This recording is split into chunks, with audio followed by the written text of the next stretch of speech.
Assalamualaikum Mbak Dian. Waalaikumsalam Bu Rining. Beberapa hari ini saya mencari Pak Dian, baru sekarang ketemu. Iya, Maaf jadi Pak, terus apakah saya mengganggu aktivitas Bapak jika ada yang ingin saya sharingkan? mboten kebetulan hari ini memang kondisi saya kebetulan agak free. Saya pun juga jarang ketemu Bu Rining. Biasanya bisa gampang dikomunikasi. Hari ini agak sibuk dah. Iya, ini banyak sekali kesibukan memang yang ngurusi anak-anak itu Pak. Makanya Mm-mm. saya butuh bantuan dan pandangan Bapak. Saya ada beberapa masalah Pak yang mau saya sharingkan ke Pak Dian. Oke, monggo dengan senang hati, monggo Bu. Apa masalah dengan siapa sih? Dengan teman-teman guru atau dengan siswanya ini? Dengan siswa, Pak, dengan Oh, dengan anak-anak siswa. sekolah.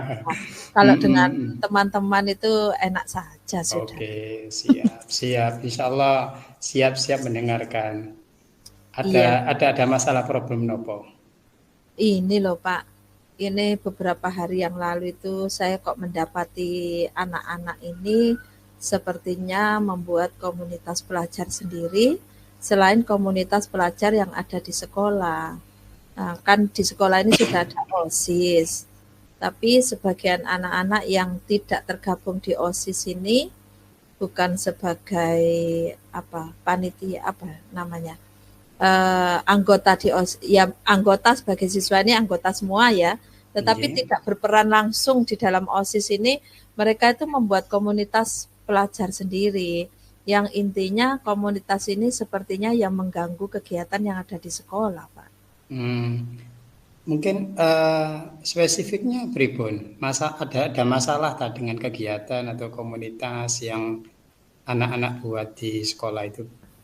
Iya, Pak. Salah satunya mereka sudah membuat bendera sendiri. Jadi kan OSIS juga sudah punya bendera sendiri.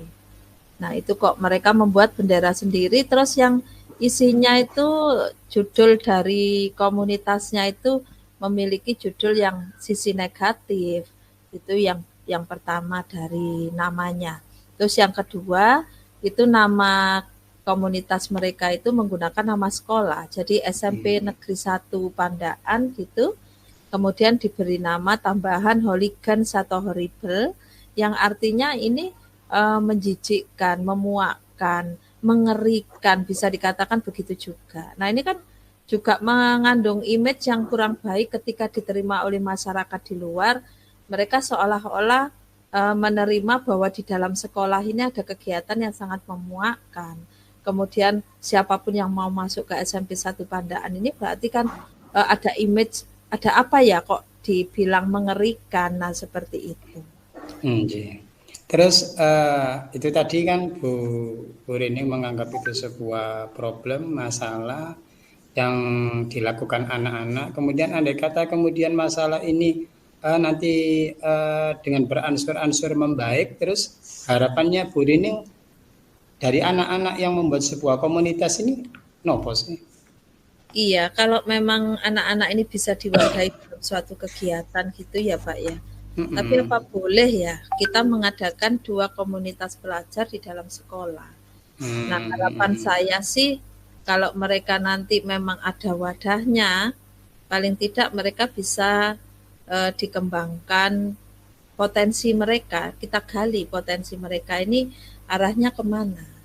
Nah, disitulah mereka Mm-mm. nanti otomatis kalau anak-anak sudah berani membuat komunitas pelajar ini, yang kemarin sudah diketahui ini sebagai ketuanya, ini wakilnya, dan sebagainya, itu sudah terstruktur. Nah, berarti kan jiwa kepemimpinan anak-anak ini memang harus kita wadahi gitu. Nggih, Nah, nggih, nggih. gimana ya Pak Dian ya? Nggih, terus sebelumnya ingin tanya Bu Rining, anak-anak tadi sudah tingkatan SMP, sudah bisa punya komunitas, sudah kemudian memberikan nama dari komunitasnya itu. Iya. Kronologinya atau masalah yang muncul pertama itu sehingga sampai anak-anak bisa punya komunitas itu pripun, Bu? Dulu Pak, dulu tahun sebelumnya itu di kelas 9 yang lalu, sekarang sudah SMA Pak ya anak-anak ya. Nggih, nggih. Nah itu mereka membuat kelompok yang namanya Spanda Boys. Nah Nggih. waktu itu ketika tanpa segan ya, tanpa sungkan. Mereka itu membeberkan benderanya, ada Sepanda Boys pada saat kegiatan outing class ya. Itu ada di Blitar. Nah, itu baru kami tahu bahwa mereka ada komunitas seperti itu. Akhirnya ketika kembali ke sekolah, kami mengidentifikasi munculnya komunitas pelajar ini. Kemudian di situ mereka mengatakan bahwa mereka hanya senang kumpul-kumpul saja dan ingin sekali merasa terlihat, menonjol ya, intinya menonjol bahwa SMP 1 Pandaan ini anak-anaknya di dalamnya itu juga memiliki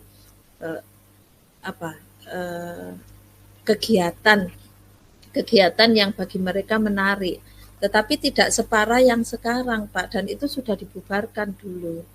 Nah, tidak separah sekarang, yang intinya mereka itu ketika ditanya, kenapa kamu kok membuat kelompok ini? Nah, terus kenapa kamu kok menggali dana ke kelas-kelas dan itu sepertinya rutin ke anak-anak itu untuk penggalian dana ini. Nah, ternyata si anak-anak ini tadi mengatakan bahwa kegiatan mereka itu sebetulnya tujuannya untuk membantu anak-anak yang kurang mampu. Kemudian ada lagi yaitu untuk menyokong dana-dana kegiatan ini memenuhi fasilitas-fasilitas kelompok seperti mereka membuat banner dan sebagainya. Itu Pak.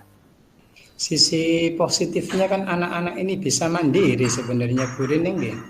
Iya, makanya itu Pak. Apakah ini bisa kalau mereka itu diwadahi? Mereka itu memiliki kita sebagai seorang guru ya, menjadi pembina bagi mereka untuk mengarahkan ke hal-hal yang positif, dan paling tidak nama komunitas itu pun harus diganti menjadi yang bernilai positif. Yes. Mungkin langkah-langkah yang sudah pernah Bu Rining lakukan untuk mengkondisikan komunitasnya anak-anak itu, mungkin apa saja Bu yang sudah Bu Rining lakukan agar komunitas ini bisa lebih terwadahi, itu gimana? Iya, yang sudah saya lakukan kemarin itu dengan Bapak Ibu guru yang ada itu ya mengidentifikasi permasalahan munculnya komunitas ini. Ternyata mereka itu kasihan sama teman-temannya yang intinya itu kurang mampu dan sebagainya, yang mereka katakan sih mereka mewadahi masalah-masalah dari teman-temannya ini tadi. Dan kemudian mengharapkan bahwa kelompok ini bisa menengahi masalah itu, terutama masalah kebutuhan siswa. Nah, itu Pak. Jadi dari yang sudah Bu Rining sampaikan tadi, termasuk tadi sudah problem yang terjadi di anak-anak, ini yang ingin Bu Rining lakukan sebagai wadah anak-anak ini nanti, apa mungkin sudah punya kemudian wadahnya diberikan nama apa, kemudian nanti tupoksinya bagaimana, sehingga potensi anak-anak yang dari sisi positif ini bisa tertampung itu, apa sudah ada Ibu? Ini kalau wadahnya Pak, nanti ini saya berencana, apa yang sudah saya rencanakan dengan teman-teman, itu ketua kelompok ini tentu saja kan mereka berarti sudah tahu anggotanya ini kelebihannya apa dan apa. Nah, itu nanti akan kami salurkan ke ekstrakurikuler yang ada di sekolah ini, itu yang pertama. Terus yang kedua mungkin ya memang perlu diadakan ketegasan juga ke anak-anak terkait dengan munculnya komunitas pelajar selain OSIS ini. Berkali-kali kami sudah mengatakan bahwa OSIS ini legal, sedangkan kalian adalah ilegal. Saya bilang gitu. Nah, ini nanti penyelesaiannya mungkin ketika mereka sudah kita masukkan ke dalam ekstrakurikuler dan mereka bisa baik, ya sudah kita hanya memantau saja di sana. Tetapi kalau memang ada beberapa anak yang kurang bisa diajak berkomunikasi, kurang bisa bekerja sama dengan pihak sekolah, maka mungkin ketegasan yang kami ambil adalah mengembalikan kepada kesepakatan sekolah, Pak. Kesepakatan sekolah yang dibuat oleh anak-anak sebelum masuk ke sekolah. Dan itu atas tanda tangan orang tua dan siswa. Jadi kalau memang itu ya nanti kami akan melakukan pemanggilan orang tua dan mengembalikan kesepakatan ini jika ada anak-anak yang tidak bisa bekerja sama. Bagaimana Pak Dian? Ini tadi kan sudah disampaikan Bu Rining untuk anak-anak nanti basicnya apa, kemudian passionnya apa, diarahkan ke ekstrakurikuler yang sudah ada di sekolah. Ini sharing saja Bu Rining ya. Apakah kemudian tidak dibuatkan wadah tersendiri karena kalau saya lihat tadi dari yang disampaikan Bu Rining, anak-anak ini sudah punya komunitas yang begitu luar biasa sampai alumni saja bisa gabung dalam artian lewat media-media sosial. Apakah tidak dibuatkan komunitas sendiri yang mungkin bisa diberi nama komunitas solidaritas pelajar SMP Pandaan atau bagaimana sehingga dari komunitas ini bukan kemudian dibenturkan dengan kegiatan organisasi intrasekolah ataupun OSIS, tapi ini saling melengkapi bahkan mendukung untuk promosi sekolah ke depan. Ini apakah sudah difikirkan dari Bu Rining terkait dengan mungkin komunitas kelompok komunitas solidaritas pelajar yang beranggotakan siswa tadi atau murid-murid tadi sehingga geraknya nanti bisa lebih fleksibel. Bagaimana itu Bu Rining? Kalau kemarin kami juga memikirkan ke arah sana Pak, tapi berhubung ini ada OSIS ya, apakah ini tidak menjadikan sesuatu yang terlalu kerja ekstra bagi teman-teman yang kesiswaan. Jadi mereka harus membina OSIS, juga harus membina salah satu komunitas dari pelajar ini tadi. Makanya kami mengarahkan setelah kami mengumpulkan seluruh anak-anak yang seperti ini nanti akan kami arahkan untuk mereka mengembangkan bakatnya itu tadi di dalam ekstrakurikuler. Baik di dalam ekstra latihan dasar kepemimpinan itu kan juga ada Pak ya. Jadi masuk ke sana bisa, kemudian apapun yang mereka inginkan itu juga bisa di sini. Jadi pelampiasan mereka ada di sini gitu. Nah, menurut apakah boleh Pak komunitas pelajar itu ada 2 di dalam sekolah? Di kesepakatannya dengan sekolah ataupun mungkin koordinasinya Bu Rining dengan teman-teman di sekolah atau di lembaga terkait ini bagaimana Bu? Iya, kalau dari kami itu dari sekolah tidak mengizinkan adanya komunitas yang lain karena dianggap bahwa komunitas pelajar itu adalah komunitas yang ilegal. Iya, itu tadi akhirnya kami dengan teman-teman ini tadi sudah mengumpulkan anak-anak ini tadi, kemudian mengingatkan kembali kesepakatan sekolah yang pernah ada, dan di situ kami juga memunculkan konsekuensi dari apa tindakan dari anak-anak ini tadi. Ini bagus yang sudah disepakati sekolah. Jadi anak-anak dikembalikan berdasarkan kesepakatan sekolah ataupun aturan yang sudah dilakukan sekolah dan mengarahkan anak-anak sesuai dengan passion, sesuai dengan karakter mereka, baik melalui ekstrakurikuler ataupun yang lain. Itu sudah bagus Bu Rining. Jadi yang disampaikan Bu Rining ke saya tadi terkait dengan problem komunitas yang ada di SMP Pandaan tadi itu sudah 2 hal yang sudah dilakukan Bu Rining itu sudah tepat.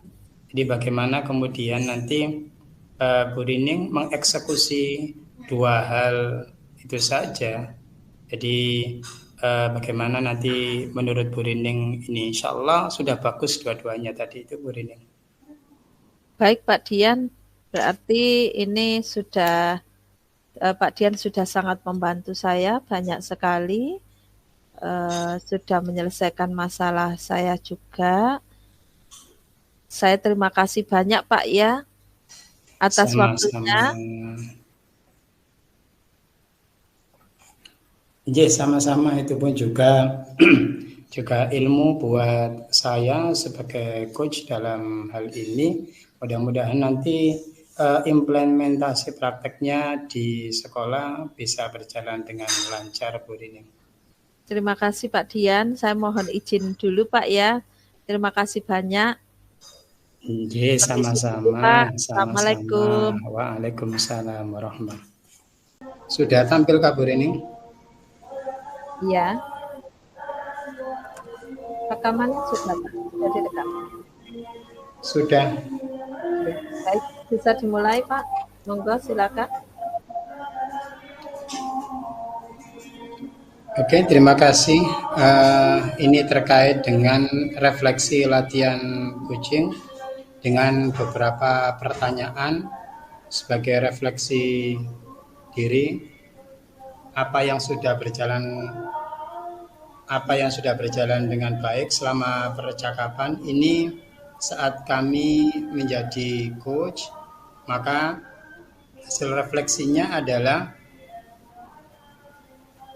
berjalan lancar saat kami menjadi coach dengan Bu Rining sebagai coach berjalan lancar karena Bu Rining memang menyampaikan problem yang dialami di lembaganya atau di sekolahnya secara real nyata, sehingga yang terjadi dalam alur dalam alur tirta itu bisa berjalan dengan baik, mengalir seperti air. Sedangkan kemudian apa yang perlu ditingkatkan, memang dalam refleksi ini masih terkesan skenario banget gitu.